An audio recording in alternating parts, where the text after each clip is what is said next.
अस्सलाम वालेकुम। उम्मीद करता हूँ सब खैरियत से होंगे। अभी कुछ देर बाद सुहेल अफरीदी की और मियां शहबाज शरीफ की जो है वो मुलाकात होनी है प्राइम मिनिस्टर हाउस के अंदर। जब मैं ये वीडियो अपलोड करूंगा तब तक मुलाकात हो भी चुकी होगी और उसकी जो प्रेस रिलीज है वो भी जारी हो चुकी होगी। लेकिन मैं आपको बताऊं कि इस मुलाकात से पहले 3-4 दिन पहले कुछ बड़ों की जो है वो बैठक हुई है। उसके अंदर फैसला किया गया था, कुछ स्टेप्स लिए गए थे, कुछ डिसीजन लिए गए थे कि सियासी माहौल को बेहतर बनाने के लिए और इमरान खान के साथ पैचअप करने के लिए कि किस किस पॉइंट के ऊपर काम किया जा सकता है। तो उस हवाले से कुछ फैसले सामने आए थे जिसमें एस्टेब्लिशमेंट की जो है वो रजामंदी भी शामिल थी।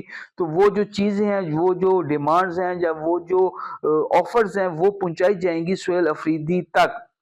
अब उसके अंदर काफ़ी चीज़ें हैं। उसके अंदर मिड टर्म इलेक्शंस की ऑप्शन भी है। उसके अंदर 2029 में जो इलेक्शंस होने हैं जनरल इलेक्शन, उससे पहले 1 साल पहले इलेक्शंस कराने की भी जो है वो भी ऑप्शन मौजूद है। फिर इस चीज़ों के को अगर वो मान लेते हैं तो इमरान खान को बनी गाला शिफ्ट करने की ऑप्शन मौजूद है। फिर उनसे कहा जा रहा है कि आप साल 8 महीने 9 महीने चुप रहें, चुप की गोली ले लें, अपनी बीमारियां जो उनको दिखाई जाएंगी कि ये बीमारी इमरान खान को है, तो आप उस चीज में रहें। उसके बाद फिर अपनी जो सियासत है स्लोली स्लोली उसको शुरू करें और इस तरह 2028 के अंदर हम जाके इलेक्शन करा देते हैं। बाकी जो केसेस हैं उन केसेस को अदालतों के थ्रू जो है वो खत्म कर दिया जाएगा। तो इस तरह की जो ऑप्शंस हैं वो क्रिएट की गई हैं और वो आज सुहेल अफरीदी तक पहुंचा दी जाएंगी ताकि जो 8 फरवरी का जो अपना एहतजाज है, जो शटर डाउन हड़ताल है, पहिया जम हड़ताल है, उसको रोका जा सके और 8 फरवरी की जो मामलात हैं उसको गवर्नमेंट अपने हाथ में ले ले। लेकिन अब सुहेल अफरीदी का स्टांस क्या होगा,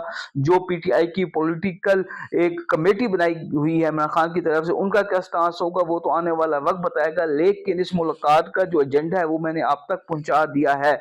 बेसिकली अगर आप मुझे फॉलो करते हैं या मेरे वीलॉग्स को देखते हैं तो मैंने आपको पहले बता दिया था कि पाकिस्तान की जो हुकूमत है और एस्टेब्लिशमेंट है वो एक दलदल के अंदर फंसती जा रही है।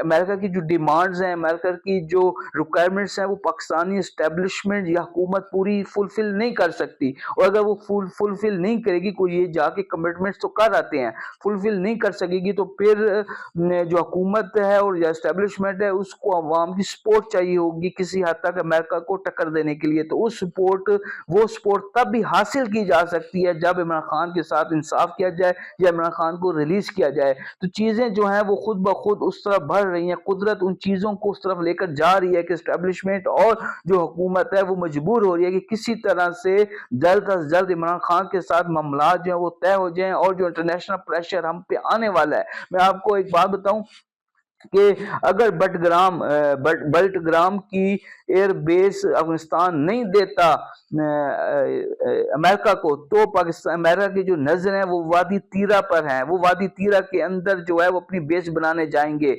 इसलिए वादी तीरा में जो मामलात हैं वो सब आपके सामने हिजरत के हवाले से और वो जो जरगे के मामलात और सारा कुछ आपके सामने पिछले 10-15 दिन से वो एक चीजें चल रही हैं।